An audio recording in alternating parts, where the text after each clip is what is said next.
All right, ladies and gentlemen, we are going to do a voiceover for Unit 3 review of linear relationships. So if you want to follow along as you go through and fill out this review, that'd be great. I'm going to explain each of the steps. So number 1, it says select all the points that are on the graph of the line x plus 2y equals 10. And A through F, they give us an ordered pair. Each ordered pair has an x and a y. So what we're going to do is we're going to take our equation they gave us of x plus 2y equals 10, and we're going to substitute each of our ordered pairs into our equation to see if it works out. So I want to write out our equation. X plus 2y equals 10. So what I'm going to do is I'm going to substitute my negative 4 into where my y is, and my 7 is going to go where my x is. If I can zoom in further. So what that would look like be 7 plus 2. Whenever there's a variable attached to a number like this, that means times. So it's going to be 2 times negative 4 equals 10. So we just got to see if it works out. I'm going to do the multiplication. 2 times negative 4 is negative 8. So we have 7 minus 8 equals 10. 7 minus 8 is negative 1. Does negative 1 equal 10? No, it does not. So the first one does not work. So just write the word no by number for letter A. Moving on to the second one. Same equation. X plus 2y equals 10. This time I'm going to substitute 5 and 0 in. So x is 5 plus 2 times my y value, which is 0, equals 10. Well, 2 times 0 is 0, so we have 5 equals 10. Nope, that does not work as well, so the letter B doesn't work. Moving on to C. Our order pair is 0, 5. So under same equation, x plus 2y equals 10. I'm going to substitute 0 in for x, put 5 in for y, so it's going to be 2 times 5 equals 10. 0, 0, 2 times 5 is 10, 10 equals 10. Yes, that works great. Letter D. Over here, x plus 2y equals 10. We're still using the same exact equation they gave us. This time we're using the ordered pair 4 and 3. So x is 4 plus, I'm going to follow the equation, 2 times our y value. Our y value was 3. And we're going to set that equal to 10. 4 stays the same. 2 times 3 is 6 equals 10. 4 plus 6 is 10. So 10 equals 10. Yes, that works out great. So letter D is yes. Moving on to the last two. I'm going to go right down here. It's we're going to do x plus 2y equals 10. And this time we're going to substitute 3 and 4 in. So 3 is our x, plus 2 times our y value of 4 equals 10. So 3 stays the same, 2 times 4 is 8 equals 10, 3 plus 8 is 11. 11 does not equal 10, so no, that one does not work. So we write no by letter E. And our last one, same equation, x plus 2y equals 10. Substitute negative 4 in for x. Plus 2 times our y value of 7 equals 10. Negative 4 just slides down. Plus 2 times 7 is 14 equals 10. Negative 4 plus 14, if you don't know that, we have different signs. We subtract. So 14 minus 4 is 10. Or you can just write this in your calculator, type it in your calculator. Negative 4 plus 14. And you're going to get 10. So 10 does equal 10, so it does work out. All right, there's our problems for number 1. Moving down to number 2. In number 2,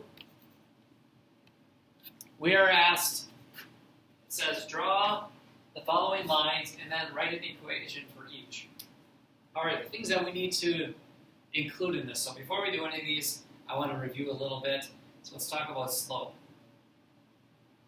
Slope equals our vertical distance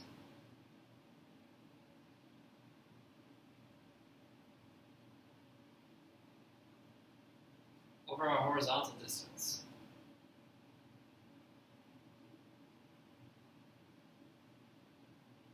And how we look at that, I'll zoom in so you can see this.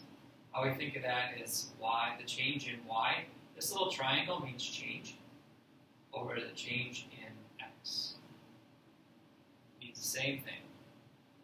So when we were making our slope triangles, and we found that the vertical distance, that would be our y value on our coordinate plane, our y value, vertical, and our horizontal is our x. So we do a y over x.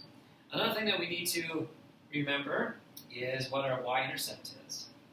So a y-intercept, and what that actually is, this is where the line crosses the y-axis. So, wherever our line crosses this y-axis, that would be our y-intercept. That's our y-intercept. So when we look at equations that have a y-intercept, like we're going to be practicing, that's our first dot. We know exactly where the line is going to cross. And then our last thing that we need to look at, we need to know, is if our line is going to be going uphill, downhill, it's going to be vertical or horizontal. So let's talk each of those. So I like to make, I call it the little slope guy, or Mr. Slope guy. So the lines that are positive, slope that is positive, it's going uphill. Think of your bank account. You want your money to get, you want it to grow, so it's positive. Lines that go downhill are negative, just like your bank account. You're spending too much, it's going down. If you have a line that's straight up and down, we call that undefined. And if we have lines that are flat, it's a zero slope. So this is Mr. Slope Guy. Just to kind of help us along the way. So let's use our information to help us solve A through D on this. So our slope is 0. So that should tell us, if we look at Slope Guy, it's going to be a flat line. And it's going to tell us we have to go across, it has to cross the y-intercept at 5. So the y-intercept is 5. So our y-axis, our y-intercept is at 5. 1, 2, 3, 4, 5. So we're going to put our dot, and our line is going to cross that y-axis. So it has to be a horizontal line, which we know with Mr. Slope Guy, horizontal line, but it has to cross at 5. I'm going to label this A because it goes with letter problem A. Moving down to B. Our slope is 2. Well, let's think of this. When we have a whole number, it's always over 1. So this is our vertical over our horizontal. And our y-intercept is going to be a negative 1.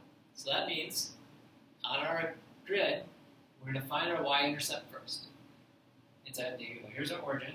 It's going to be at negative 1, so it's going to start right here at negative 1. Then from there, our slope is 2. So that means that's a positive slope. So Mr. Slope Guy is going uphill. So I'm going to go up 1, 2, into the right 1.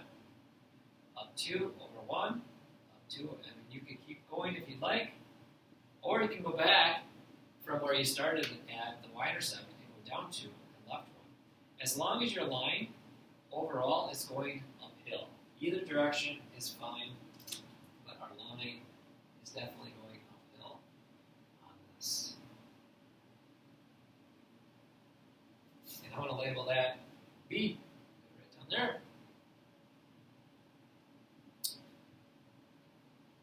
So when we're thinking about our slope, I'm just going to pick these 2 points. I can pick any 2 points.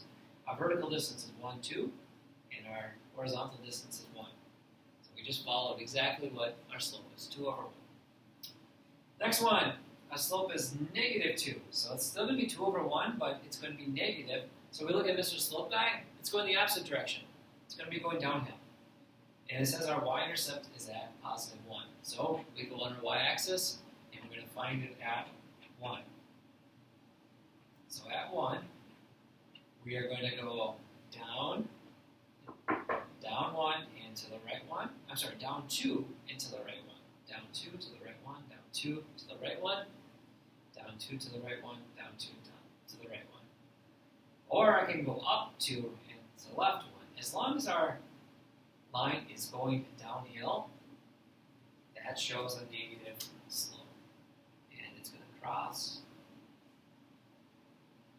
at positive 1 on a y-axis.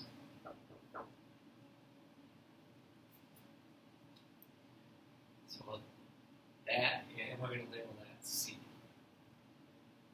Our next one, our slope is negative 1, 2.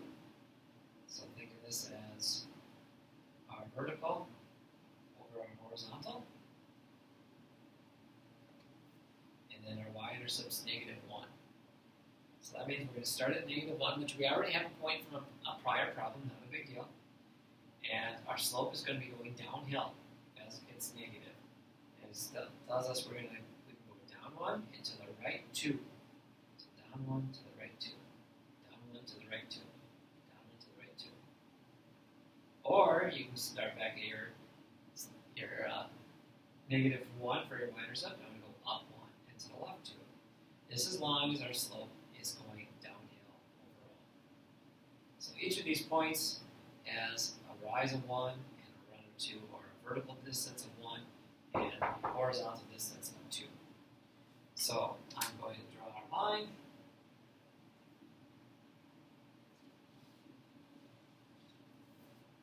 And this is